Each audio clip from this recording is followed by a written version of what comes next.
Well, good afternoon, everyone.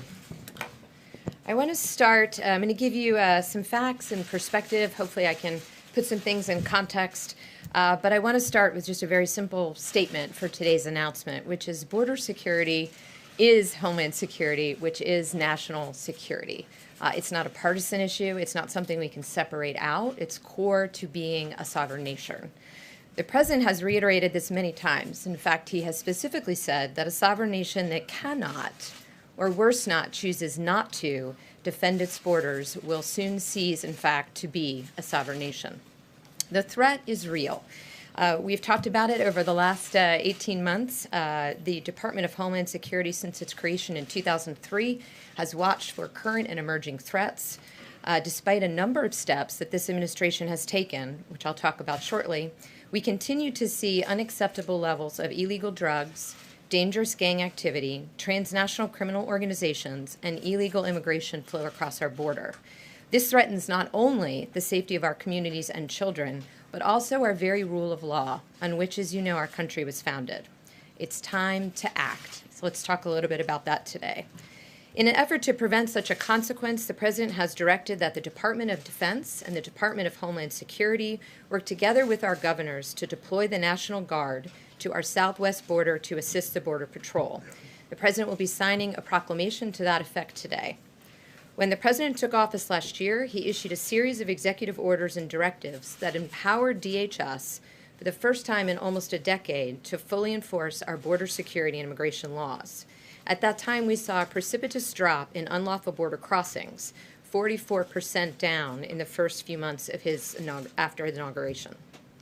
This Trump effect, as many of you have referred to it, and we have as well, on illicit border activity was undeniable as smugglers, transnational criminal organizations, and those who are responsible for illicit activity across our border were forced to wait and see if enhanced enforcement efforts would scale back their criminal activity for good.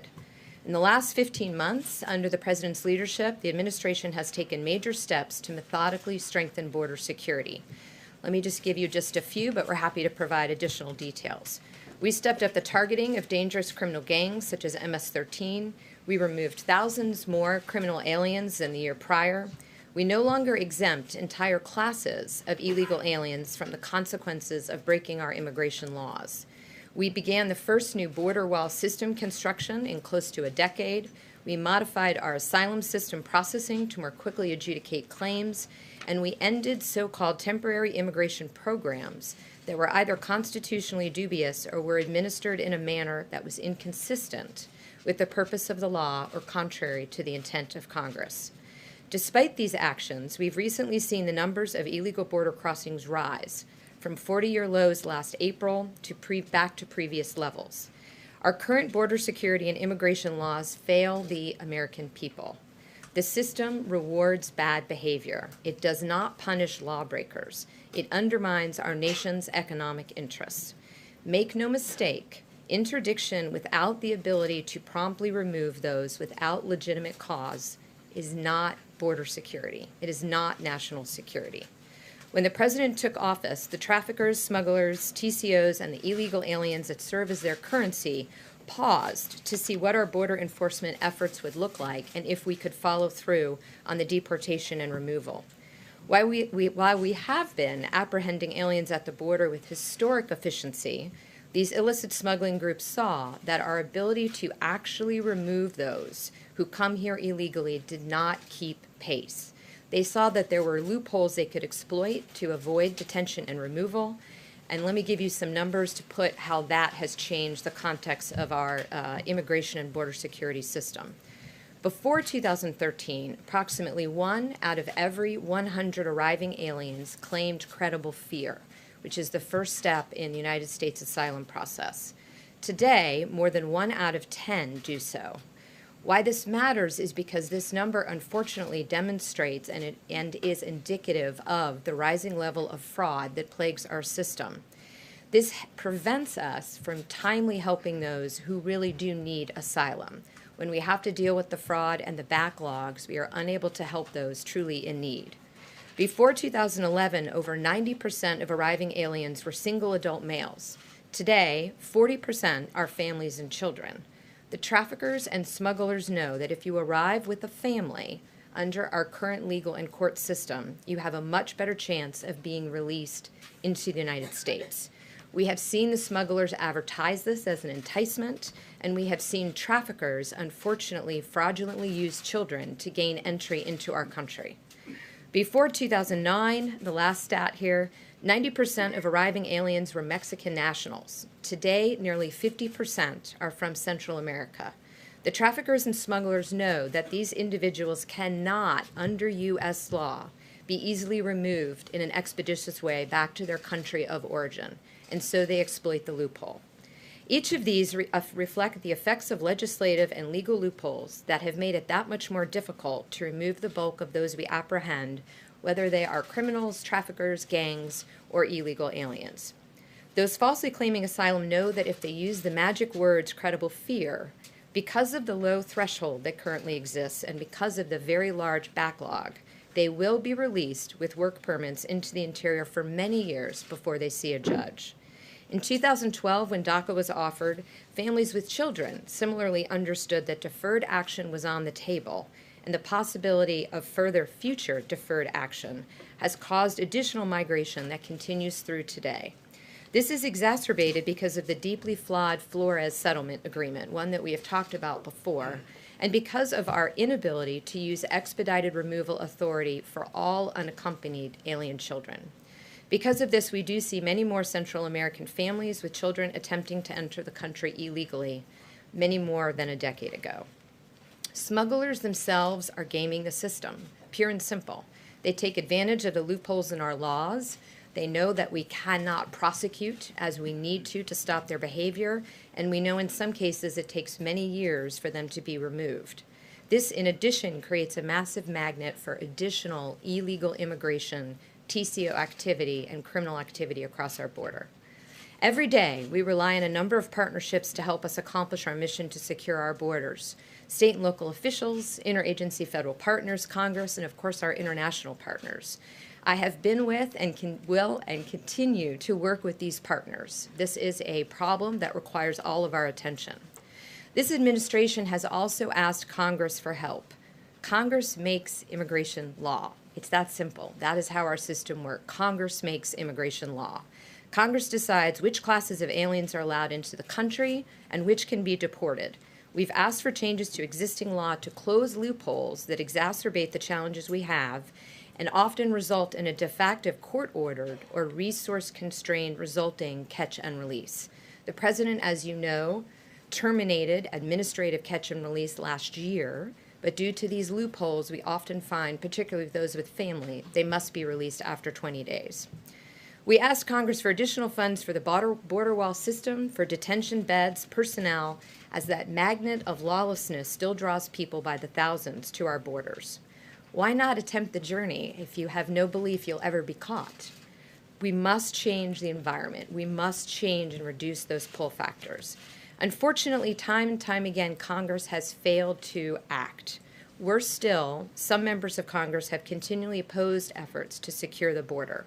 As a result of this continued congressional inaction, the administration has drafted legislation, and we will be asking Congress again to provide the legal authority and resources to address this crisis at our borders.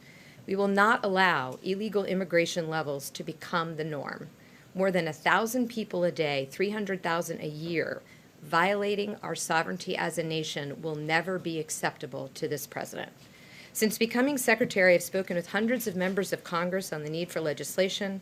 I will continue to speak with anyone who will listen about the need to end catch and release and close these loopholes once and for all. Based on conversations with congressional leadership, I am optimistic. We are a country based on the rule of law. I ask Congress to pass needed legislation with all urgency. I will work with you. Let's get this done. In the meantime, the President has directed the National Guard personnel be deployed to the southern border. The Department of Defense, as you know, has long supported the efforts of DHS to protect our nation's borders.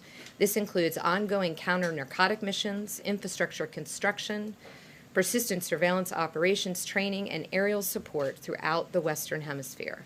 The Department of Defense is a longtime partner of the Department of Homeland Security, and I thank them for their support. While plans are being finalized, it's our expectation that the National Guard will deploy personnel in support of CBP's border security mission. It will take time to have the details in place, but we are beginning today and we are moving quickly. We are anxious to have the support. I have spoken with all of the governors and will be continuing these conversations.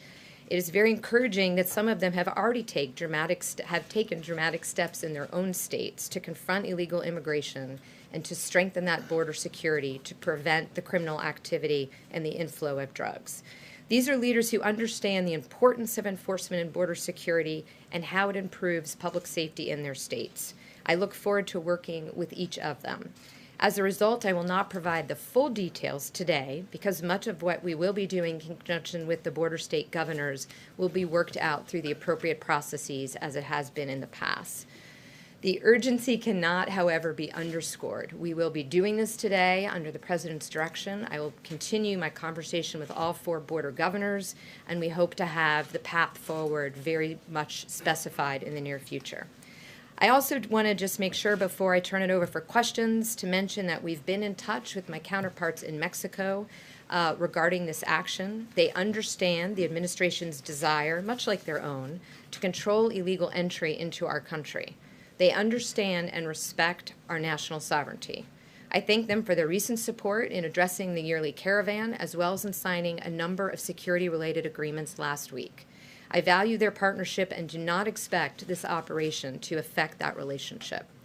I want to close by saying that the problems of catch and release and unsecured borders are solvable problems. Congress has the ability and the opportunity to provide this administration and our country with the tools it needs for border security. In my conversations with members of Congress, all have said they're for border security and the rule of law. The vulnerabilities we need to address are well known. The legislative fixes have been drafted and debated. The tools are tested and ready. All that is lacking is the will to act. I'm hoping that changes, and I call on all members of Congress to work with us to close these loopholes and to end catch and release completely. Let me be clear, we are a welcoming nation. We support tens of millions of legal visitors every year, as well as over 1 million legal immigrants. We will continue to do so. But as I said earlier, border security is national security. Security of our nation is not a partisan issue. Border security is national security. It's a foundational element to the very security of our systems, of our citizens, and our homeland. The President's committed to securing our border and using all the tools that he has available to him.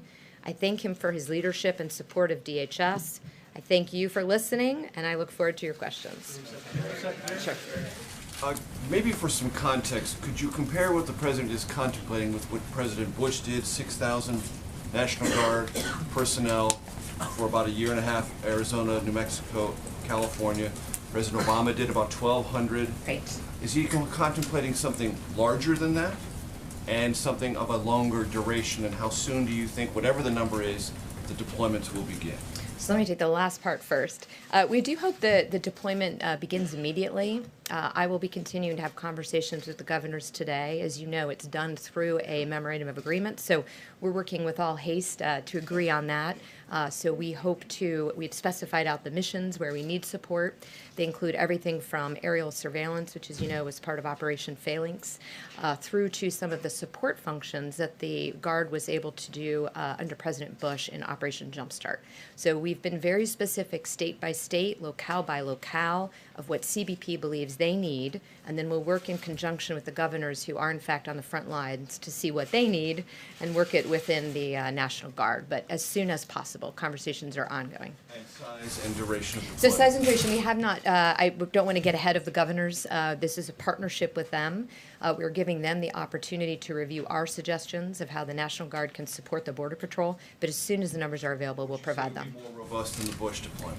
I think it will be strong. It will be as many as is needed to fill the gaps that we have today, is what I can tell you. So we'll go through and make sure. Madam Secretary, in terms of the operations that the National Guard will be involved in, Operation Jumpstart specifically prohibited the National Guard from laying hands on immigrants that they were only in a support capacity to the Border Patrol. Are you thinking of similar rules of engagement, if you will? We're working with the governors, but we have had that conversation. As you know, it's a partnership under Title 32, so I'm very interested in continuing the conversation with them. To date, what we've discussed are support activities that are very similar to Jumpstart. So it wouldn't be actual enforcement then? Correct, as of now, yes. The president had also, in a tweet, said that he suggested that he would use some of the military appropriations to fund the construction of the border wall. Does the president have the authority to use money that Congress has appropriated to the Department of Defense to build the border wall? So it's a good question. I'm only going to sidestep it because I'm not at the Department of Defense and I'm not a lawyer over there. What he meant was there are some lands that the Department of Defense owns that right on the border that are actually areas where we see illicit activity. As part of what DoD does every day in terms of force protection, we're looking into options for the military to build wall on military installations on the border. Other than that, I can't speak to the legality of the question. You and over here. Can you give a cost estimate for what this will cost and who I will can't, pay for it? unfortunately. I think looking at past numbers should be indicative, but it really depends on the very specific mission sets that they'll provide. For example, aerial surveillance, as you know, is done by flight hours. So first we have to translate that into a CONOPS number of people, and then I can tell you how much those people will cost. So we're working that real time. Do you need congressional approval for any of that? To activate the Guard under Title 32, no, we do not. But we will do it in conjunction with the governors. Madam Secretary, how much wall can you build with the money that you currently have? So the currently appropriated will build about 150 miles. The $1.6 billion So for that's the for omnibus? 17 and 18 together, yes. And we have started building, as you know, so we're building real time in Clexia. So I'd be new res- wall. How much new wall New have we wall. built to this point? So here, this is an important question. To us, it's all new wall. If there was a wall before that needs to be replaced, it's being replaced by a new wall. So this is the Trump border wall. In many cases, it will. Replacing current wall would count as new wall in your words. Yes, it would. And then how much will it cost to complete the entirety of the wall that you desire? So we are, the Border Patrol, as you know, has submitted a very specific plan to Congress where we need the wall, what type of wall we need. We finished evaluating all the prototypes. We have a toolkit, if you will. Some of the parts of the border are very different. In one place, we even have a wall that almost floats with the sand, if you will, because of the conditions there. In other places, we'll have taller walls, again, depending. Some places we have levees to do dual purpose. So we're continuing to work it out based on the funding that we have and what we've learned from the prototypes. We should have much better estimates soon. So we don't have a total ticket price at this time. It's still unclear what you think it will cost. We have the down payments. We're working with Congress real time to let them know what additional funds we need for what. I was wondering, I'm not sure I understand what the urgency for this is. It seems like it ramped up, just over the last several days and since the weekend, in fact. The House is not here, the Senate is not here. Why is this such an urgent priority right now for the president to sign? I think, what I would say is the numbers continue to increase. April traditionally is a month in which we see more folks crossing the border without a legal right to do so. So partly it's modeling, partly it's anticipating. We are seeing more and more advertising, and very unfortunately by the traffickers and smugglers to our south, specific to how to get around our system and enter our country and stay. We have documented cases of borrowing children, appearing at the border as a family unit in a fraudulent way. So why today, not yesterday, tomorrow? Today is the day. Today's the day we want to start this process. The threat is real, as I mentioned. But why not last year? I mean, what responsibility does the White House or the department have for not urging Congress to do something more permanent rather than having National Guard troops down there who are stretched thin already in their own states? Why now on this? All those problems were in place. It's a great question, and I appreciate the opportunity to clarify. We do want Congress to act. We had been hopeful that we would be able to agree on a bipartisan bill. The president, as you know, supported 2 of the 4 that were offered on the floor this last go-round. So what we were trying to do is give Congress an opportunity to act. That has not gotten us where we need to be in terms of enforcing the law. So we're taking what actions we can as an executive branch and hope that we can soon again start the conversation with Congress. Yes. You said that you hope deployment begins immediately, but what exactly does that mean? I mean, does that mean Yeah. that troops could be heading to the border as soon as tonight? It does mean that, but what it also means is we will do it in conjunction with the governors. I want to be very clear, this is Title 32, so the governors retain control of the National Guard within their region. So I'm not going to get ahead of them. The ones that I have spoken to understand our urgency, our request. The National Guard understands the urgency and the request, so we will do it as expeditiously as possible, but it is an MOA process, so we're working through that real time. Yes? Just to ask you, thank you. follow up with Jeff's question, because this is the 440th day of the Trump administration. You talk about the urgency, you talk about it being April, but there's been a Right. lot of speculation in the country that this might have something to do with something the President saw on television on Sunday morning, or it might have something to do with the fact that the President wants to shore up support amongst his political base. Can you speak to that speculation? Is it true? I think what is true is the president is frustrated. He has been very clear that he wants to secure our border. He's been very clear that he wants to do that in a bipartisan way with Congress. I think what you're seeing is the president taking his job very seriously in terms of securing our border and doing everything we can without Congress to do just that. But I do hope as soon as Congress comes back that I can work with them. For how long have you been working on this plan? For how long have you personally been? It's always on the table. It's been done before, as you know. So it's not a new concept. It's nothing new. It's one of many things that we have looked at. We're in continuing conversations with the governors. This is a partnership, as you know. It's not new. We're just walking through all of the things that we can do. I listed some of the ones that we have done. We can provide you others. Last one. Thank you, Madam Secretary. You spoke of DACA and similar programs as a magnet, and the President has made similar arguments. That same argument was made against the Gang of Eight bill some years back. Can you describe what sort of immigration bill that covers people who are here without papers would be acceptable and would not be a magnet, or is the only bill that would be not a magnet simply one that restricts immigration? Yeah, I think that's a good question. I don't think it's the bill per se. I think it's in some cases it's that the bill wasn't passed. So all of that uncertainty gives the conversation wings in the south of us. Hurry and get here now because nothing's. But at the time, Republicans who opposed the bill said that passing this bill will cause a wave of people coming to take advantage of it. And the president made a similar argument about DACA, even though people who arrive now aren't eligible for it. And you just made a similar argument about similar programs. So what other than a bill that is only restricting immigration do you think wouldn't be a magnet? Because every time Border security. I'm not trying to be flip, but that's how the two go together. The problem with doing any of them in a vacuum is we continue the problem. We want a permanent solution. not to be difficult, but, Yeah. but every time this issue comes up, and every time there is any sort of method where whether it's administratively or legislatively attempted to address this problem, the same people every time say it's going to be a magnet. People are going to flood the borders trying to take advantage of it. And so I'm just curious, if that's constantly a problem every time this issue comes up, then how can you entertain any kind of comprehensive immigration bill? I understand the question. What I would say is if we put together a package and then we pass it, the conversation's over. Though for this tranche, those are those who will receive some sort of permanent status. That's what the president's been very clear on. Rejected one this year. He also favored two bipartisan bills, but I think what he's been clear on is he will not do half measures. We have to stop the actual pull. We have to have the ability to remove when we interdict. He's been very clear and very strong on this. If we passed a bill that did not do either of those things, that would be a pull factor. So what we're trying to do is do them in conjunction. There's some people here that we've all talked about giving permanent status to, but at the same time, we have to close these loopholes so that when we do that, we don't pull up another huge population who are being told by the smugglers, go now, go now, go now. It's not how it's going to work anymore. I really thank you all for your time. I think, Sarah's, but please let us know, Sarah know, we'll continue.